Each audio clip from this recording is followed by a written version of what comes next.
et nos rêves. Plus le temps passe et plus les rêves d'enfance des personnes âgées s'éloignent. Pourtant, ils sont toujours là quelque part dans leurs souvenirs. Quand ils ressurgissent, ils font briller les yeux, les leurs et les nôtres.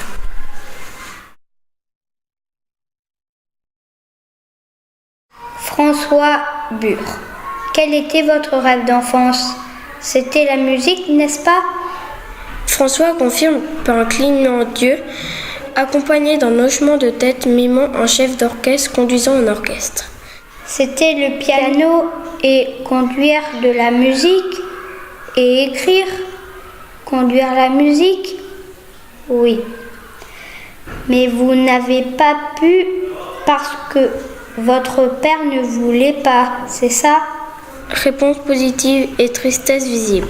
Vous avez fait ce qu'il voulait que vous fassiez, c'est cela? Hochement positif. De la médecine? Oui. Mais vous avez toujours gardé cette envie de faire de la musique. J'ai pu remarquer en vous observant que la musique a une grande importance dans votre vie. Oui, des larmes pointent dans les yeux de François. Il ne faut pas considérer cela comme un échec. Ce n'était pas un échec. C'était la direction qu'a pris votre vie et la musique a toujours été avec vous, il me semble. Oui. Qu'est-ce qui vous plaît le plus dans la musique? Le rythme? L'écriture? François répond positivement aux deux questions. La conduire? Oui. Je suis sûre que vous auriez fait un très bon chef d'orchestre. Aviez-vous un piano dans votre chambre? Non? François me montre sa main droite grâce à sa main gauche. Oui, la main droite est invalide, mais la main gauche est encore valide. François mime avec plus d'entrain les gestes d'un chef d'orchestre. D'accord, je comprends, monsieur le chef d'orchestre.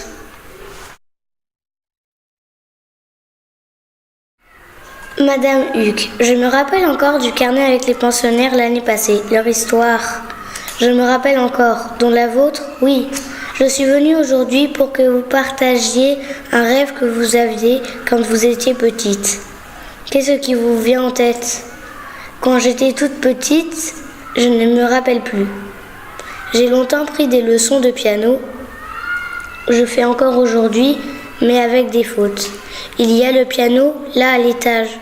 J'aurais bien aimé aller au conservatoire, mais je ne savais plus la langue. Je comprenais des mots, mais pour former des phrases, encore aujourd'hui, j'ai un peu des trucs pour la langue française.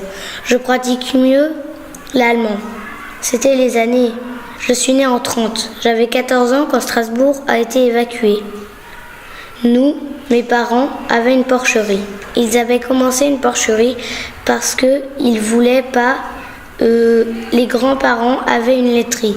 Ils ont acheté là lait chez les paysans.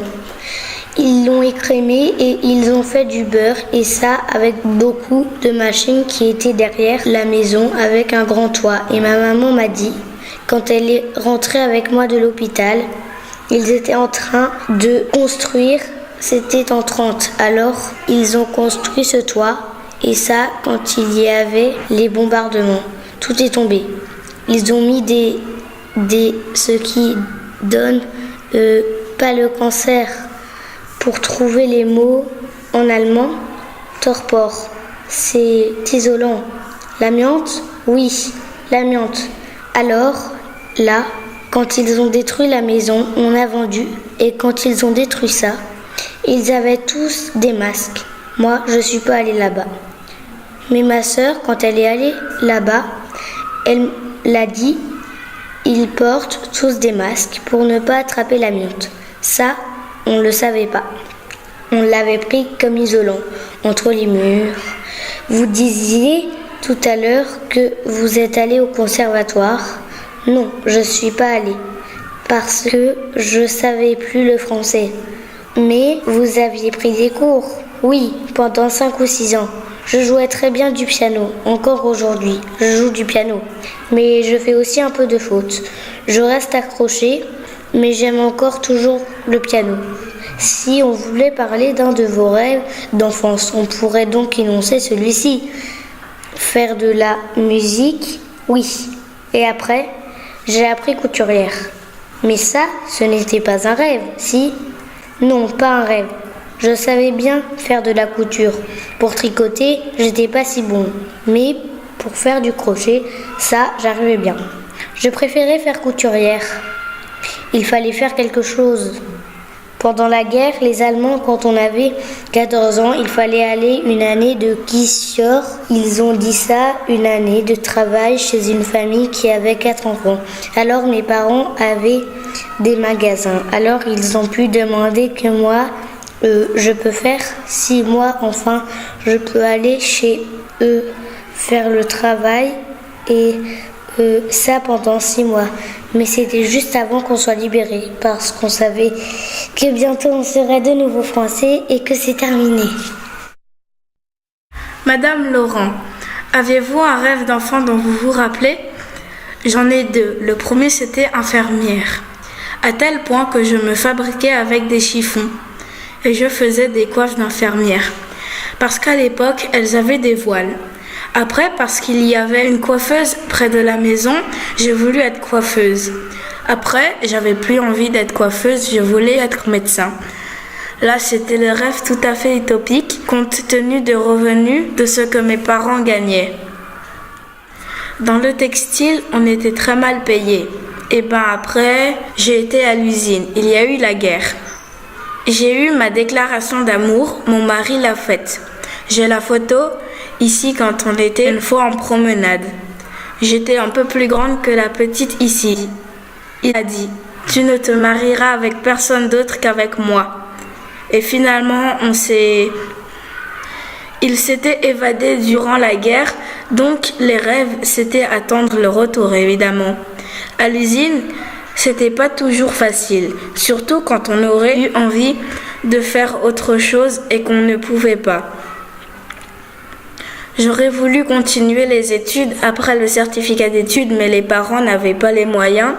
Et surtout, il aurait fallu aller à Colmar et il n'y avait pas de possibilité. À quel âge avez-vous été à l'usine? Je suis sortie de l'école le 13 juillet. Le 17, j'étais à l'usine. À 14 ans, il n'y avait rien d'autre, c'était ça ou alors les fermes. Parce qu'à l'époque, il y avait 2 usines textiles, donc toutes mes copines, à part une dont les parents avaient beaucoup d'argent, qui a pu venir à Strasbourg chez sa tante et faire des études. Mais c'est la seule, sur les 37 de ma classe. Les autres se sont retrouvés à l'usine. Il y en a une qui est partie dans le nord chez une famille comme bonne à tout faire. Une autre, c'était à Colmar. Les autres, toutes se sont retrouvées à l'usine.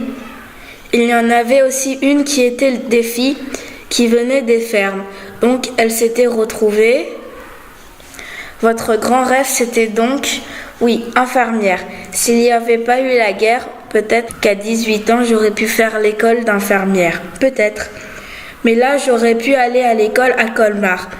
Il y avait un internat, mais bon, c'était la guerre. La guerre, c'est la guerre. Et après, quand il n'y avait plus de boulot, il a fallu venir à Strasbourg, recommencer à zéro.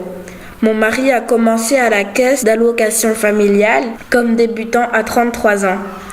On est quand même arrivé, enfin je suis arrivée à un certain âge, mon mari est décédé, ça fait déjà longtemps, en 89.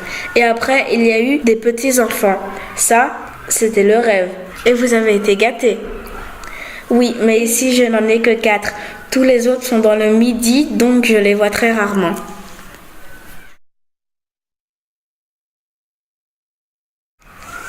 Madame Brion, est-ce que vous avez le souvenir d'un rêve fort quand vous étiez enfant? Non, pas de rêve. Vous savez, notre jeunesse a été toute simple. Il y a eu cette guerre, j'avais 7 ans. On a été trimballés jusqu'en Dordogne pendant l'année 39-40 et après on est revenu. Et là, il y avait les Allemands. Mes parents, il fallait qu'ils travaillent. Mon père et ma mère, ils travaillaient. Mon frère, il était parti faire les tranchées en Allemagne, et ma sœur, pareil. En Allemagne. Ils étaient plus âgés que moi, et moi, on m'a mis chez ma grand-mère à Sarre-Union. Quand j'ai été seule à Strasbourg, donc à Sarre-Union, ma grand-mère était une lavandière. On l'aidait de temps en temps à laver son linge, pareil pour les autres. Et quand il faisait beau et qu'il faisait chaud, on allait à la Sarre, on mettait des draps comme dans le temps sur l'herbe pour les sécher. Il n'y avait pas de fil à la campagne. Et puis voilà, on a passé 2-3 ans comme ça. Et après la guerre, vous avez pu à nouveau rêver ? Non, maintenant je regrette. On n'a pas assez réfléchi. Et puis, comme les parents étaient très pauvres, il fallait travailler. N'importe quoi, mais travailler. Pour qu'on arrive quand même à vivre. On n'avait pas le bonheur que vous avez là pour les jouets, pour Noël, Mais vous trouviez le bonheur autrement. On ne demandait rien. On allait au marché de Noël, on regardait pour voir ce qu'il y avait et ça sentait bon le sapin. Et après, on allait au magasin de jouets, sous les arcades. Il y avait un grand magasin de jouets. On rentrait là-dedans pour voir tous les jouets et avec ça, on rentrait à la maison sans avoir dit « je voudrais ça, je voudrais ci ». On n'avait que les yeux pour regarder, sans demander. On savait qu'on ne pouvait pas, alors on n'a pas demandé. Et Noël passait comme ça. J'ai perdu un frère en 41. Il avait 11 ans, c'était pas agréable. Il avait mal au ventre, appendicite. Et puis il a fait un arrêt cardiaque. 11 ans il avait. Et les années passaient comme ça. Je me suis mariée très jeune, j'ai eu 5 enfants. Et puis mon mari était dans la police. Il m'a emmenée à Marseille. On a vécu à Marseille 10 ans. Et après il a été muté, gradé. Et il fallait retourner sur Strasbourg. Ça c'était mon plus gros truc que j'avais. Mes enfants vivent encore tous. Ça c'est un bonheur. Je suis 11 fois grand-mère et 9 fois arrière-grand-mère. Monsieur Prigent, à quoi vous rêviez quand vous étiez petit ? À quoi je rêvais ? Oui. Est-ce qu'il y a quelque chose que vous rêviez de faire ? Un endroit dans lequel vous vouliez aller absolument ? Un Saint-Quay, Port-Trieux. Ça se situe où ? C'est dans la baie de Saint-Brieuc, entre Saint-Brieuc et Paimpol. Vous vouliez aller là-bas ou vous avez grandi là-bas ? J'ai grandi là-bas. En quelle année êtes-vous né ? En 1929. Vous n'étiez même pas adolescent quand la guerre a commencé. Oui. Alors c'était avant la guerre ? J'étais avec Émile, le menuisier. Oui, dont vous parliez l'an dernier. Oui. On avait projeté d'aller aux îles. Et ma foi, on avait trouvé un pêcheur très gentil qui nous avait emmenés aux îles Saint-Quay. C'est donc un rêve que vous avez accompli ? Oui. Et votre souvenir de ce rêve, c'était comment ? C'était la pêche qu'on peut faire sur une île, quoi.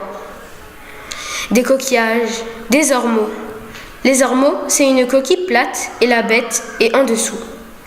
Alors, à marée haute, quand la mer commençait à monter, l'ormeau se détachait du rocher et on pouvait le cueillir. J'ai ramassé des coques, des palourdes. À l'époque, il y en avait encore beaucoup. Et à mon retour, mon frère, qui avait dit qu'il voulait nous accompagner, mais il avait eu une peur du brouillard le matin. Alors, évidemment, le midi, je n'étais pas à table, puisque j'étais partie heureusement. Et heureusement que j'étais avec Émile. Parce que ça a coupé court à tout quoi. À l'engueulade et puis. Oui, puisque vous n'étiez pas tout seul. Oui, et surtout que je ramenais des ormeaux et puis des coquillages, des praires et des palourdes. Il y en avait pour toute la famille, donc. Oui, et le voyage ne m'avait pas coûté cher, puisque vu que le pêcheur connaissait mon père, ils ont fêté ça ensemble le soir. Ça a évité tout problème. Avec vous, des rêves d'enfance que vous n'auriez pas réalisés.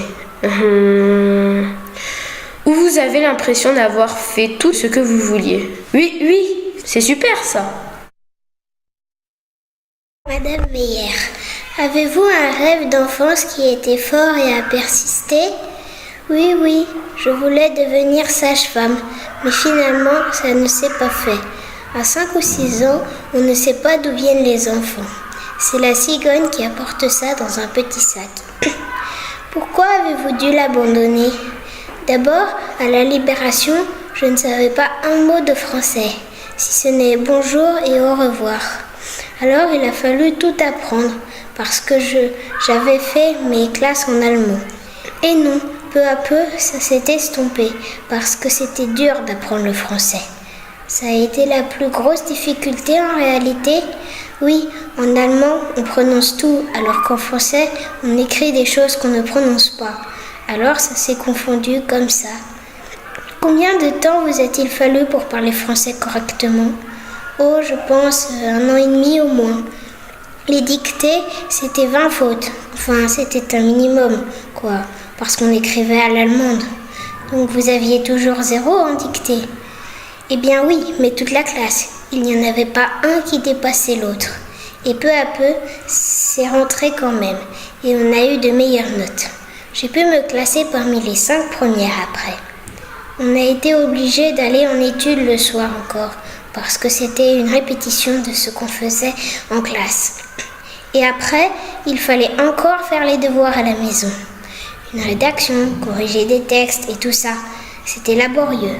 À mes enfants, j'avais dit un jour, quand vous irez en classe, si vous avez autant de jours de classe que moi, vous pleurerez tous les soirs. Vous avez poursuivi vos études ? Je voulais, parce que j'avais de bons résultats. Et nous sommes allés rue du Sanglier. Comment elle s'appelle déjà cette école ? Providence ? Voilà, oui. Et nous n'avons même pas été accueillis par une sœur. Elle a regardé par le petit truc dans la porte cochère. Je ne sais pas si c'était pas en fer. Il y avait ma sœur qui a 2 ans de plus, ma mère et moi. Et elle a demandé quel métier exerçait mon père. Et elle a tout de suite dit « il n'y a plus de place ». Nous étions tout de suite recalés. Et que faisait votre père ? Il était tailleur chez Goldschmidt, place Kléber. Il aurait peut-être été avocat et j'aurais eu une place.